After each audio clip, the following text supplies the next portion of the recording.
मायावती के बारे में जाना जाए, सतीश मिश्रा की बात को छोड़ी जाए, हालांकि सतीश मिश्रा का भी उल्लेख होगा। मायावती की जिंदगी, पारिवारिक रिश्ते और काशीराम के साथ उनका संबंध हमेशा से चर्चा में रहा है। लोग इसे अपने अपने चश्मे से देखते रहे हैं। कोई इसे सही ठहराता रहा है तो कोई इसे गलत। काशीराम के लिए मायावती ने अपने पिता को भी ठुकरा दिया था, उस घर को भी ठुकरा दिया था जहां उन्होंने अपना बचपन बिताया। ऐसा भी कहा जाता है कि मायावती काशीराम को अपने हाथों से खाना खिलाती थी। यही नहीं, काशीराम और मायावती एक ही घर में रहते थे। आज हम आपको काशीराम और मायावती की वो कहानी बताने जा रहे हैं जिसके बारे में लोग कम ही जानते हैं। शुरुआत 1977 से करते हैं। सर्द मौसम था। मायावती 21 साल की हो चुकी थी। दिल्ली के इंद्रप्रस्थ इलाके की एक झुग्गी झोपड़ी में रहती थी, जहां ना तो पंखा था और ना ही लाइट। ठंड रात थी।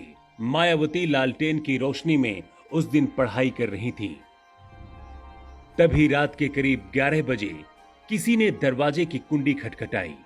जब मायावती के पिता प्रभुदयाल दरवाजा खोलने आए तो उन्होंने देखा कि बाहर मुड़े तुड़े कपड़ों में, गले में मफलर डाले, लगभग गंजा हो चुका एक अधेड़ शख्स खड़ा है। सामने खड़े शख्स ने अपना परिचय देते हुए बताया, मेरा नाम काशीराम है और मैं आपकी बेटी से मिलना चाहता हूं। मायावती जब सामने आई तो काशीराम ने सबसे पहले उनसे यही सवाल पूछा कि तुम बनना क्या चाहती हो। मायावती ने कहा, मैं आईएएस अधिकारी बनना चाहती हूं और अपने समुदाय के लिए काम करना चाहती हूं। काशीराम ने बहुत ही शालीनता से कहा, तुम आईएएस बनकर क्या करोगी? मैं तुम्हें एक ऐसा नेता बना सकता हूं जिसके पीछे एक नहीं, दसियों कलेक्टर की लाइन लगी रहेगी। काशीराम के इन शब्दों को सुनकर मायावती समझ चुकी थी कि अब उनका भविष्य क्या है। इस मुलाकात के बाद मायावती काशीराम के आंदोलन में शामिल हो गई, लेकिन उनके पिता इसके सख्त खिलाफ थे। बाप बेटी में इसको लेकर घर में बहस भी हुई, लेकिन मायावती नहीं मानी। मायावती अपनी आत्मकथा बहुजन आंदोलन की राह में मेरी जीवन संघर्ष गाथा में लिखा है कि एक दिन उनके पिता उन पर चिल्लाए और कहा, तुम काशीराम से मिलना बंद करो और आईएएस की तैयारी करो। यही नहीं, उन्होंने धमकी भी दी कि अगर तुम मेरी बात नहीं मानोगी तो मेरा घर छोड़कर चली जाओ।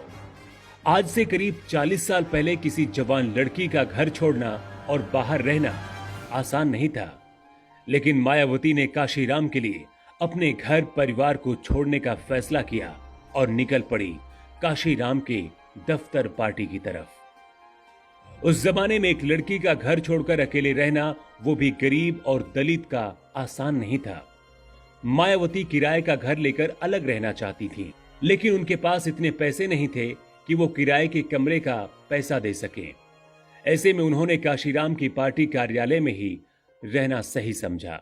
बहन जी अ पॉलिटिकल बायोग्राफी किताब में बताया गया है कि मायावती काशीराम के लिए बहुत पॉजिटिव थी। अगर कोई भी शख्स काशीराम के पास 5 मिनट से अधिक बैठ जाता था तो मायावती कमरे में किसी न किसी बहाने से आ जाती थी। इस बीच मायावती और काशीराम के बीच रिश्ते को लेकर भी कई तरह की अफवाहें फैलने लगी। हालांकि इस रिश्ते के बारे में ना तो कभी मायावती ने और ना ही काशीराम ने कोई प्रतिक्रिया दी। अपने अंतिम दिनों में काशीराम को लकवा मार गया, जिसकी वजह से वो करीब करीब अपाहिज हो गए थे। काशीराम पूरे 3 सालों तक मायावती के घर में ही थे। जिस तरह से मायावती अपने हाथों से उनके कपड़े धोती, उन्हें खाना खिलाती, ये बताता है कि काशीराम के लिए उनके दिल में क्या था। इस दौरान मायावती जो कुछ भी कर रही थी, यह काशीराम के प्रति उनका स्नेह ही था। 2006 में काशीराम की मौत हो गई। इसके बाद विरोधियों को लगने लगा था कि बसपा पार्टी काशीराम की मौत के बाद खत्म हो जाएगी, लेकिन इसके अगले ही साल 2007 में प्रचंड बहुमत हासिल करके मायावती चौथी बार मुख्यमंत्री बनी और साबित कर दिया कि बसपा पार्टी और उत्तर प्रदेश